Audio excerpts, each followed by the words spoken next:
नमस्कार मित्रमैत्रिणींनो, व्हिडिओमध्ये तुम्हाला दिसतच आहे की मी इथे माझे तुळशीचे रोप लावत आहे। ज्यावेळेस मी हे रोप लावत होते त्यावेळेस माझ्याकडे कोणती मोठी कुंडी शिल्लक नसल्याने या 6 ते 9 इंचाच्या कुंडीमध्ये मी हे रोप लावत आहे।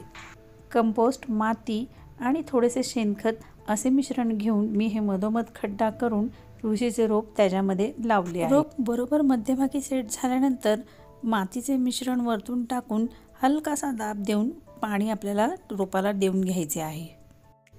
कोणतेही नर्सरीतून आणलेले रोप मी कुंडीत लावल्यानंतर एक दिवस त्याला सावलीत ठेवून देते आणि नंतर त्याला व्यवस्थित ऊन मिळेल अशा ठिकाणी ठेवते।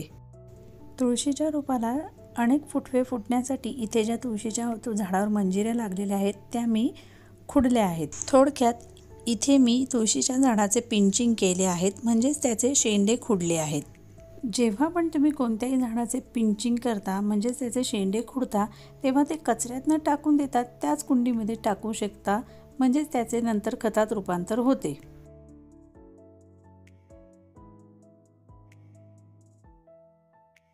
फ्रेंड्स, हा बघा काही महिन्यानंतरचा परिणाम।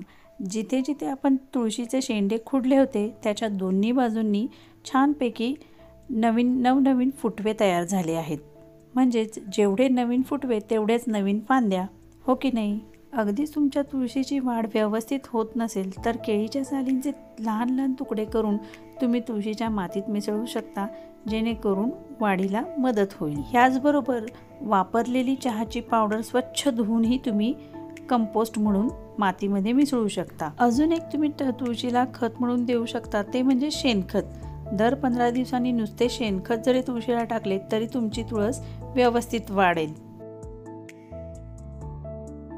मित्रमैत्रिणींनो, अजून काही महिन्यानंतरचा हा रिझल्ट। किती छानपैकी माझी तुळस वाढलेली दिसत आहे। पुरेसा सूर्यप्रकाश, 15 दिवसांनी खत आणि गरजेनुसारच पाणी, फक्त या 3 गोष्टींवर देखील माझी तुळस बऱ्यापैकी छान वाढलेली आहे। मित्रमैत्रिणींनो, तुम्हाला विश्वास बसणार नाही पण 1-2 महिन्यात माझ्या या तुळशीच्या रोपाला 1 वर्ष पूर्ण होईल आणि या 1 वर्षामध्ये या 6 इंचाच्या कुंडीमध्ये माझे तुळशीचे रोप हे छानपैकीच वाढले आहे असे म्हणले तर काही वावगे ठरणार नाही। आणि आता तर कुंडीमध्ये छोटी छोटी रोपे पण उगवत आहेत, तुम्ही व्हिडिओमध्ये नीट बघू शकताय। ज्योतिषशास्त्रानुसार घरामध्ये सुखसमृद्धी नांदण्यासाठी दर गुरुवारी तुळशीला थोडेसे दूध घालत राहावे। हे पहा फ्रेंड्स, माझ्या या गोकर्णाच्या कुंडीत हे तुळशीचे रोप आपोआपच उगवून आलेले आहे आणि ते देखील छानपैकी वाढत आहेत। या प्लांटचे पण मी पिंचिंग करत आहेच, त्यामुळे नवनवीन फुटवे देखील त्याला फुटत आहेत, तुम्ही बघू शकताय। तर फ्रेंड्स, आजच्या व्हिडिओमध्ये इतकंच। व्हिडिओ कसा वाटला ते कमेंट करून नक्की सांगा। चॅनलला लाईक, शेअर, सबस्क्राईब करायला विसरू नका। भेटूयात अशाच एका छानशा व्हिडिओमध्ये, तोपर्यंत बाय बाय, थँक्यू।